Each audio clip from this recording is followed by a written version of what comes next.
I'm missing your body, missing your eyes, I'm missing the way you look at me. Well, you never love me, you never love me. What do you break my heart in peace?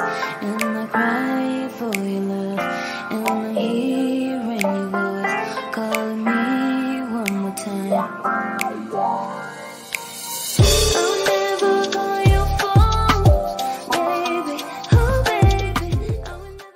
자, 이제 세 번째 주제가 뭐냐면요, 임차권 등기명령과 네. 이제 배당에 관련된 부분인데, 그냥 제가 간단하게 그냥 질문을 만들었습니다. 만약에 내가 어떤 집에 세입자로 살고 있는데 내 거주하는 집이 경매로 넘어간 거예요. 네. 근데 결혼을 고태해서 이 전세금 빼고 나가야 되는데 경매로 넘어가서 보증금이 묶이게 되는 거예요. 네. 근데 어떻게 해야 되지? 나 보증금을 빼야 되는데 뺄 수도 없고, 제가 결혼 전에 네. 이 임차권 등기 명령을 내고 네. 예, 이제 나와가지고 네. 돈을 한참 뒤에 받았거든요. 네. 그래서 저는 흔한 사례라고 생각이 들어요. 이런 사례가 충분히 많이 있을 거라고 많죠. 생각을 해서, 아니 경매로 넘어갔는데 내 집 어떡하지? 내 보증금 어떡하지? 이런 부분에 대해서 조금 쉽고 간단하고 이승태 변호사님 식의 아름다운 언어로 한번 네. 풀어주십시오. 제가 아까 처음에 뭐라 그랬습니까? 임대차 보호법이 필요한가요? 임대차 보호법 하지 말고 등기하면 되잖아요. 네. 라고 했잖아요. 예. 그래서 저는 임대차 보호법 만들 필요 없습니다. 자꾸 이렇게 복잡한 거 나오지 않냐. 네. 그냥 등기하자. 그러면 먼저 첫 번째 질문이 딱 떠올라야 돼요. 그 등기와 임차권 등기명령은 뭐가 다르지? 이게 같은 건가 뭔가? 왜 또 임차권 등기명령 뭐지?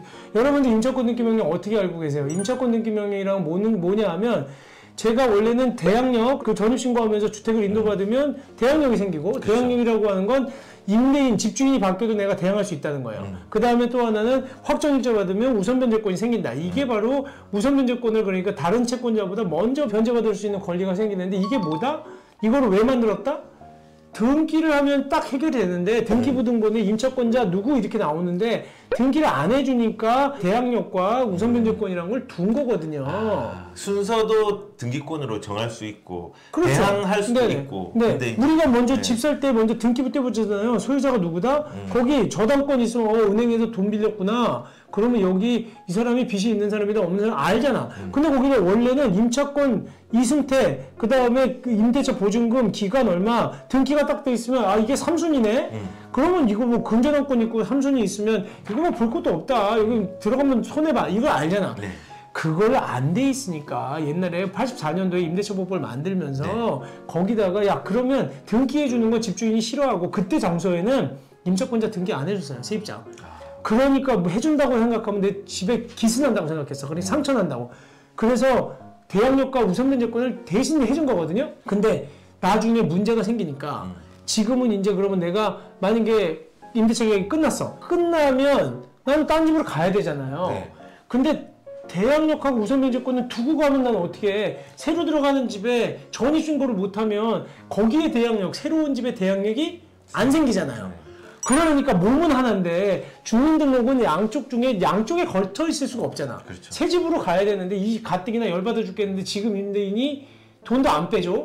그러면 이쪽에 새로 들어가는데도 또 2억을 들여서 들어가면 대항력을 상실하면 없으면 내가 돈을 못 받으니까 전입신고 옮기고 싶은데, 그러면 전입신고는 한쪽에밖에 없어야 되잖아.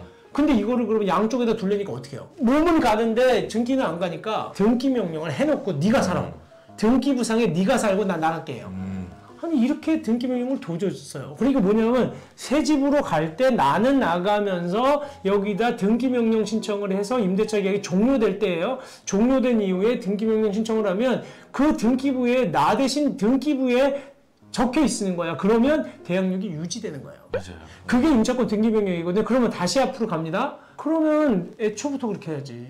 의무화 시키라는 거예요. 네. 그러면 내가 전입신고 안 해도 임차권이 계속 유지가 되고 남들이 볼 수 있으니까 보호를 해줄 수 있지 않냐. 이거고요. 그래서 이제 뒤로 가면 쉬워져요. 그게 임차권 등기명령이라는 거고, 또 하나 배당 요구라는 거 뭐냐면, 배당 요구라는 건 집이 경매가 됐어. 집이 경매가 됐는데 돈 달라고 해야 될 거 아니에요. 빚잔치니까. 네. 경매를 한다는 건 뭐냐면, 이 집 지금 집주인 이승태가 갖고 있는 집 경매합니다. 돈 받고 싶은 사람 다 오세요. 근데 그 중에 등기부에 나와 있는 사람 먼저 보호해 줍니다. 가압류권자, 뭐 아니면 여기 근저당권자, 그다음에 전세권자 등기돼 있는 사람, 임차권도 등기가 돼 있으면 해주는데 임차권 없어. 이 사람 셋만 해주면 돼요? 근데 갑자기 저요. 저도 해주세요. 그거 누군데? 저는 개똥인데요. 그럼 개똥에 너 등기부가 없는데 저 임차권자예요. 아 그러면 배당 요구했으면 손 드는 게 배당 요구야. 그럼 그 사람까지 계약서 갖고 와봐. 맞네. 그럼 너 나눠줄게. 이게 바로 배당 요구예요. 근데 나머지 채권자 옆집에서 돈 빌려줬어. 이건 임차권자도 아니야. 얘는 어떻게 해야 되느냐? 몰라. 경매가 진행돼. 근데 친구한테 들었어. 야 거기 이승태 경매 들어간대.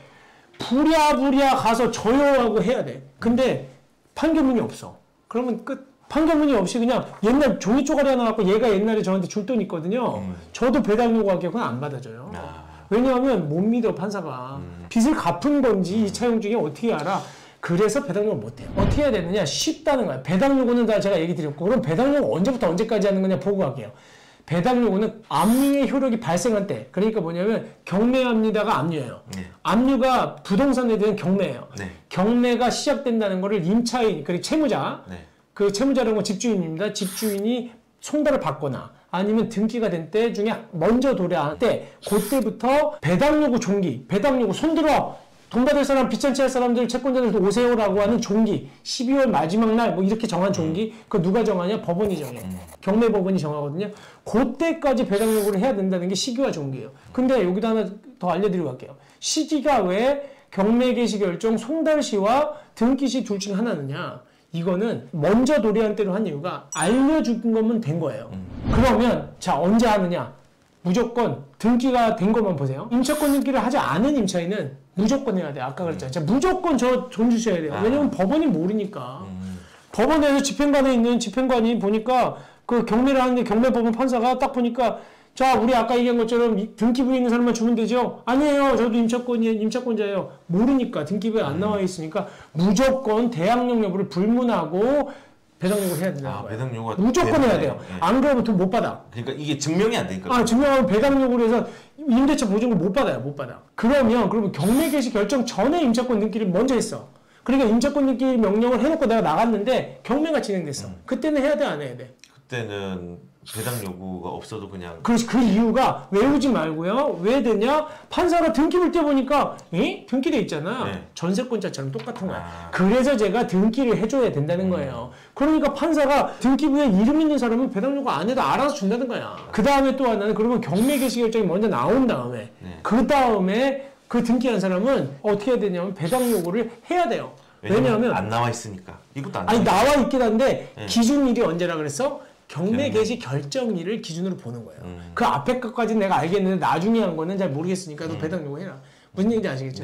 이렇게 쉽게 생각하시면 돼요. 일단은 임차권 등기가 된 거는 그냥 가만히 있어도 된다. 미리 된 거. 근데 미리 되지 않거나 대항력이 없는 물건에 대해서는 그렇죠. 무조건 저요 나 돈 주세요라고 해야 된다. 그렇죠. 그래야지 되는 거예요. 그래서 배당 요구를 했는데 다 못 받았어. 일부가 남았어. 그럼 끝까지 버틸 수 있어요. 대항력이 있기 때문에.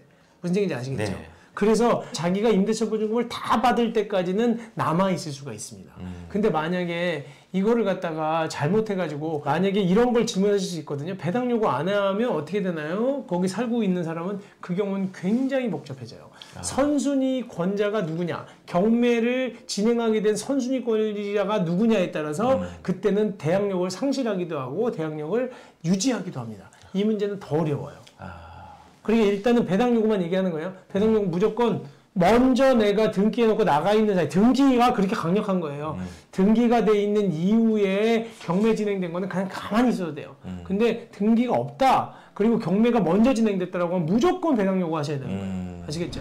그리고 자기가 경매가 진행되는지 어디서 보면 되냐면요. 대한민국 법원 경매정보 사이트가 있거든요. 여기 들어가서 보시면 되고 외국인들이 많아요. 외국인들은 경매가 개시된다는 걸 모릅니다. 이게 왜냐하면 외국인들은 주민등록등본을 안 하고 출입국관리소에 입국했다는 신고를 하잖아요.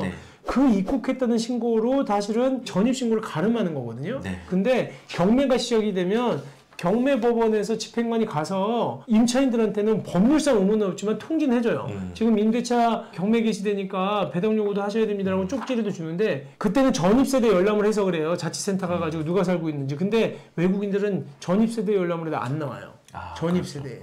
그분들은 왜냐하면 출입국관리소에서 관리하기 때문에. 그래서 외국에서 들어와서 공부하는 한국 유학생들, 중국 유학생들, 뭐 일본 유학생들 이런 외국 사람들은 이거 경매되면 보증금 날리는 경우 많아요. 왜? 몰랐어 경매가 진행되면. 그래서 배당 요구를 못 하는 거지. 한국 사람도 배당 요구 해야 되는지 안 해야 되는지 모르는데 외국 사람들이 하겠어요? 대항력이라는 건 아까 등기 명령 이게 이제 좀 중요한 포인트고 아까 확정일자 얘기도 하지 네네네. 않았어요? 확정일자 순서를 또 정하는 건데 네. 거기서 이제 배당 요구는 이 등기를 한 거를 증명할 수 있느냐 없느냐에 따라서 내가 네네. 요구해야 된다 아니면 가만히 있어도 된다 결정이 되는 거예요. 그렇죠, 그렇죠.